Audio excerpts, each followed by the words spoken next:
Hello, നമസ്കാരം. ഇന്ന് നമ്മൾ വിസിറ്റ് ചെയ്യുന്നത് ഭൂട്ടാൻ്റെ ക്യാപിറ്റൽ സിറ്റി ആയിരിക്കുന്ന തിംഫുവിൽ നിന്നും ഏകദേശം ഒരു 2-2.5 കിലോമീറ്റർ ദൂരത്ത് മാത്രം സ്ഥിതി ചെയ്യുന്ന ഭൂട്ടാനിലെ തന്നെ ഏറ്റവും ടോളസ്റ്റ് സിറ്റിംഗ് സ്റ്റാച്യു കാണാനാണ് ബുദ്ധ പോയിൻ്റ്. ബുദ്ധ ഡോർഡൻമ എന്ന് പറയും. അപ്പോൾ ഇതിരിക്കുന്നത് വലിയൊരു കുന്നിൻ്റെ മുകളിലാണ് കേട്ടോ.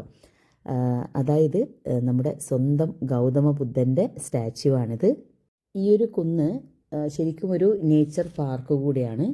ഈ ഒരു കുന്നിൻ്റെ മുകളിലായിട്ട് വലിയ 3 നിലകളുള്ള ഒരു പീഠത്തിലാണ് പത്മാസനത്തിൽ, അതായത് ഒരു ലോട്ടസ് പൊസിഷനിലാണ് വലത് കൈ വിരലുകൾ നിലത്ത് തൊട്ട് ഭൂമി സ്പർശ മുദ്രയിലിരിക്കുന്ന നമ്മുടെ സ്വന്തം ഗൗതമ ബുദ്ധൻ. അതാണ് ഇന്നത്തെ അവിടുത്തെ കാഴ്ചകളാണ് കേട്ടോ മെയിനായിട്ട്. അപ്പോൾ ഞങ്ങൾക്ക് ഗൈഡ് അതിൻ്റെ ഇൻസ്ട്രക്ഷൻസൊക്കെ തരുവാണ്. അപ്പോൾ ഞാൻ പറഞ്ഞതുപോലെ ഈ പീഠത്തിലിരിക്കുന്ന ഗൗതമ ബുദ്ധൻ ശരിക്കും വെങ്കലത്തിൽ നിർമ്മിച്ച സ്വർണം പൂശിയ ഒരു പ്രതിമയാണ് കേട്ടോ. അപ്പോൾ കിഴക്കോട്ട് അഭിമുഖമായിട്ട് ഇരിക്കുന്നത് കൊണ്ട് തന്നെ നമുക്ക് മോർണിംഗ് പോവുകയാണെങ്കിൽ ഭയങ്കര നല്ല രസമായിരിക്കും. കാരണം സൂര്യപ്രകാശം നേരിട്ട് അതിൽ പതിക്കുമ്പോഴുണ്ടാകുന്നൊരു ഭംഗി അതിമനോഹരം തന്നെയാണ് കേട്ടോ. ശരിക്കും ഭൂട്ടാനിൽ വന്നു കഴിഞ്ഞാൽ നമുക്ക് 3 തരത്തിലുള്ള ബുദ്ധനെ കാണാൻ പറ്റും. ഒന്ന് നമ്മുടെ സ്വന്തം ഗൗതമ ബുദ്ധൻ ഞാൻ പറഞ്ഞതുപോലെ. പിന്നെ വരുന്നത് നമ്മൾ ടൈഗേഴ്സ് നെസ്റ്റിലൊക്കെ മെയിനായിട്ട് ഗുരു പത്മസംഭവ സെക്കൻഡ് ബുദ്ധ എന്നാണ് അറിയപ്പെടുന്നത്. ഭൂട്ടാനിൽ പ്രധാനമായിട്ടും ബുദ്ധമതം പ്രചരിപ്പിച്ചതൊക്കെ ഗുരു പത്മസംഭവയാണ് കേട്ടോ. പിന്നെ വരുന്നത് ഒരു മൈത്രേയ ബുദ്ധ ഫ്യൂച്ചർ. ഈ ഒരു സ്ഥലത്ത് എത്തിയപ്പോൾ എനിക്ക് ഈ ഒരു സ്റ്റാച്യു കണ്ടപ്പോൾ പെട്ടെന്ന് നമ്മുടെ ഹൈദരാബാദിൽ ഉണ്ടായിരുന്ന സ്റ്റാച്യു ഓഫ് ഇക്വാലിറ്റി ആ ഒരു സ്ഥലം പെട്ടെന്ന് ഓർമ്മ വന്നു. അത് ഏകദേശം 60+ മീറ്റേഴ്സ് ഹൈറ്റ് ഉണ്ട്. ഇത് ഏകദേശം 51+ മീറ്റർ ഹൈറ്റാണ് കേട്ടോ.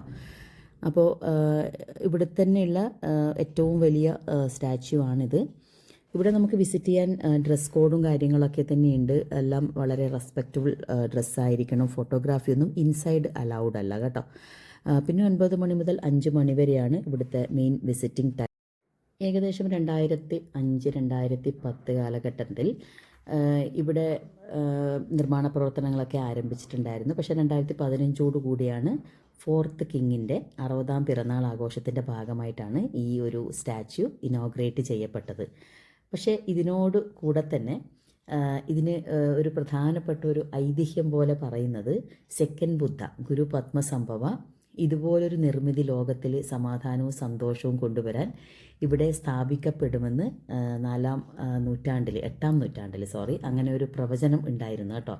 അതിൻ്റെ ഭാഗമായിട്ടാണ് ഭൂട്ടാൻ ജനത ഇങ്ങനെയൊരു ആവശ്യം ഉന്നയിക്കുകയും അങ്ങനെ ഒരുപാട് കോടികൾ ചെലവഴിച്ചിട്ടുണ്ടാക്കിയ ഒരു പ്രതിമയാണ്. അപ്പോൾ ഇതിൻ്റെ മെയിൻ സ്പോൺസർ എന്ന് പറയുന്ന ഒരു ബിസിനസ്മാനാണ്.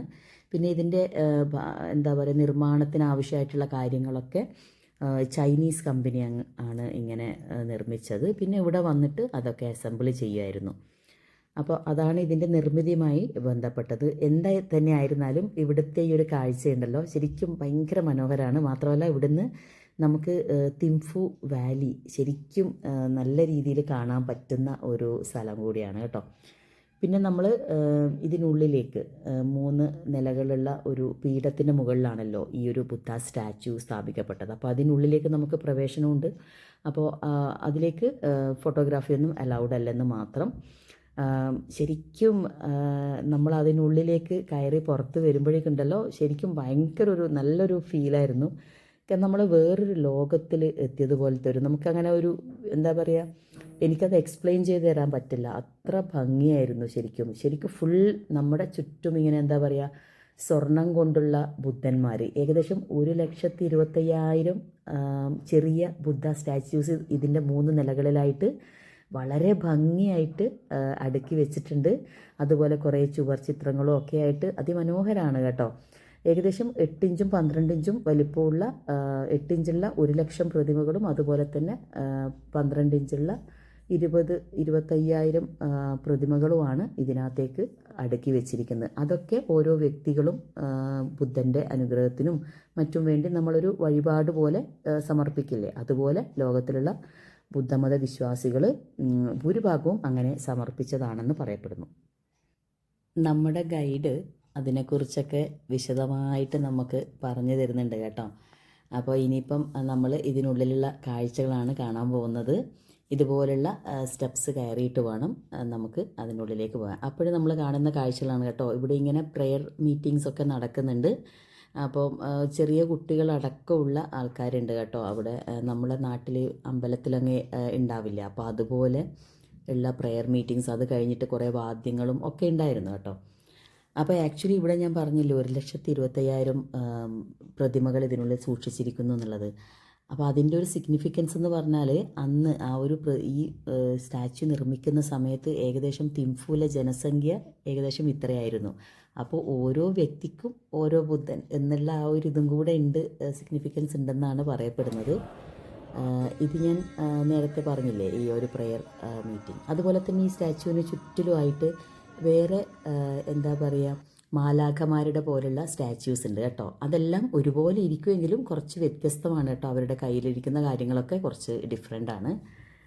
നമ്മൾ ഈ ഒരു സ്റ്റെപ്സ് കയറിയിട്ട് വേണം നമുക്കിനി ഉള്ളിലേക്ക് കയറാൻ. അപ്പോൾ ഉള്ളിൽ ഫോട്ടോഗ്രാഫിയൊന്നും അലൗഡ് അല്ല. ഡ്രസ്സൊക്കെ വളരെ ഞാൻ നേരത്തെ പറഞ്ഞ പോലെ നല്ല പ്രോപ്പർ ഡ്രസ്സൊക്കെ ആയിരിക്കണം. അതുപോലെ തന്നെ നമ്മൾ ഹാറ്റ് പോലുള്ള കാര്യങ്ങളൊന്നും യൂസ് ചെയ്യരുത്. അങ്ങനെയൊക്കെയുള്ള കുറച്ച് റൂൾസൊക്കെ ഉണ്ട്. അപ്പോൾ എല്ലായിടത്തും അതിനുള്ളിൽ ക്യാമറാസൊക്കെയാണ്. അതുകൊണ്ട് തന്നെ ഒരു കാരണവശാലും ഫോട്ടോസൊന്നും എടുക്കരുത് നമ്മളോട് പ്രത്യേകം പറഞ്ഞിട്ടുണ്ടായിരുന്നു. അപ്പോൾ അങ്ങനെ നമ്മൾ ഉള്ളിലത്തെ വളരെ മനോഹരമായിട്ടുള്ള കാഴ്ചകളൊക്കെ കണ്ടു. അതിനുശേഷം നമ്മൾ പുറത്തേക്ക് ഇറങ്ങി. അപ്പോൾ ശരിക്കും ഉണ്ടല്ലോ, ഇതിന് ഞാൻ പറഞ്ഞല്ലോ ഇത് ഭയങ്കര കുറച്ച് ഹൈറ്റിലുള്ള സ്ഥലമാണ്. അതുകൊണ്ട് തന്നെ ആ ഒരു തിംഫുവിൻ്റെ ഒരു ബ്യൂട്ടി ശരിക്കും നമുക്ക് എൻജോയ് ചെയ്യാൻ പറ്റുന്ന ഈ ഒരു സ്റ്റാച്യു ഇരിക്കുന്ന ഈ ഒരു സ്ഥലത്ത്, അതായത് നമ്മൾ ഏകദേശം ഒരു മലയുടെ മുകളിലല്ലേ ഇരിക്കുന്നത്. അപ്പോൾ ഓരോ സീസണിലും ആക്ച്വലി ഇതിൻ്റെ ഒരു beauty also will be different അല്ലേ.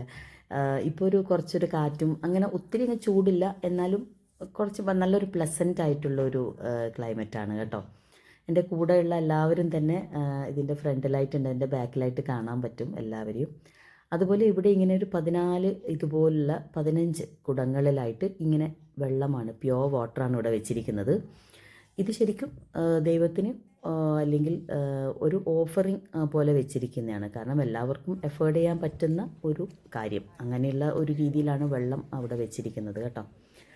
അതുപോലെ ഞാൻ നേരത്തെ പറഞ്ഞ ആ ഒരു പ്രെയർ മീറ്റിംഗ് നടക്കുന്നുണ്ടായിരുന്നല്ലോ, അവിടെ ഭയങ്കര വാദ്യവും ഘോഷവും ഒക്കെ ഉണ്ടായിരുന്നു കേട്ടോ.